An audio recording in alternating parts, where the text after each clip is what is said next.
Nous avons à nos côtés Charlie et moi, Nolwenn Lavanant. Vous êtes créatrice de mode à Tours, étudiante en 2e année au Centre de formation aux arts de la mode à Saint-Cyr, en Indre-et-Loire. Et vous avez reçu l'année dernière 2 prix avec cette création que vous nous avez apportée ce matin, un tailleur jupe. Quels sont les prix que vous avez reçus ? Alors en fait, c'est un concours qui a été organisé par l'Union nationale de l'artisanat, de la couture et des activités connexes, donc un nom un petit peu long. Mais voilà, donc c'est le premier trophée qu'ils ont organisé. Donc j'ai gagné une première fois dans ma région. Oui. Et donc ça, c'était début juillet.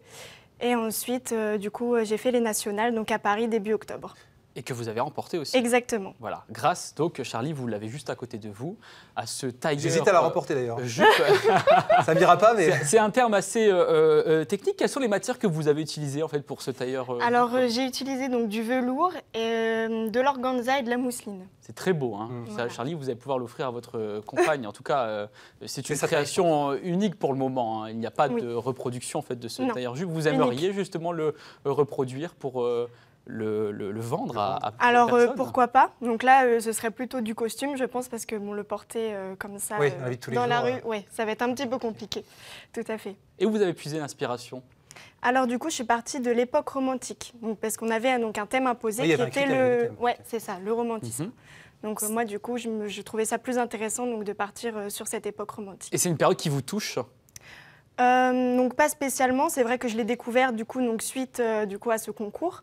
Donc voilà, j'ai pu découvrir toutes ces matières qu'ils ont travaillées, comme le velours et des matières très légères comme la mousseline.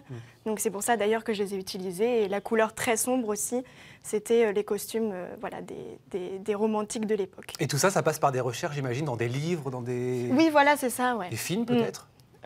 Film pas trop, non, plus documentation. Du coup. Et ça passe par l'enseignement aussi, puisque vous apprenez donc votre métier au Centre de formation aux arts de la mode à Saint-Cyr. Quels conseils vous donneriez à celles et ceux qui aimeraient aussi se lancer finalement dans cette aventure? Alors je pense qu'avant tout, il faut être passionné, il faut être persévérant, très persévérant et travailler d'arrache-pied, et ça paye toujours. Et pourquoi vous avez choisi ce métier?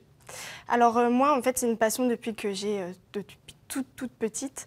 Donc c'est vrai que je ne peux pas trop l'expliquer puisque personne dans ma famille n'est dans le milieu de l'art. Donc voilà, oui, c'est vrai que c'est venu très très vite à l'âge de 10-11 ans et j'ai commencé voilà, à me documenter, à acheter des magazines, à regarder des films. Et c'est très joli, hein. Le résultat est quand même très remarquable, sublime, on le voit là. Que les modèles sont bien aussi, ça permet mais ça, c'est une question de goût, oui, bien sûr. Une question de séduction, hein. On vous connaît bien pour ça. On va s'arrêter justement sur cette création, c'est une fourrure naturel ou vous préservez les animaux? Non, c'est du synthétique. D'accord, bon, c'est très bien. Qu'est-ce que vous avez voulu exprimer à travers cette création? Alors, donc déjà, la fourrure, c'est déjà très très tendance en ce moment. Et puis, je trouve que voilà, c'est une tenue très très sensuelle et très chic, surtout. Donc voilà, mettre en avant ce côté de la femme très très chic et du coup, notamment avec élégante et notamment avec les broderies qu'il y a sur le poignet. Est-ce que dans la vie de tous les jours, vous faites attention justement à comment vous vous habillez? Ah, c'est très très important. On le voit là, vous avez. C'est une robe en fait que vous portez, que vous avez créée vous-même? Non, je ne l'ai pas créée, non. D'accord. Mais vous faites très attention à la mode. Quels sont les créateurs d'ailleurs qui vous inspirent? Alors moi, c'est vrai que j'ai toujours aimé Chanel, donc moins voilà ce qu'ils font en ce moment, mais plus voilà donc sa vie à elle personnelle, parce que du coup voilà, c'est une battante, c'est ça.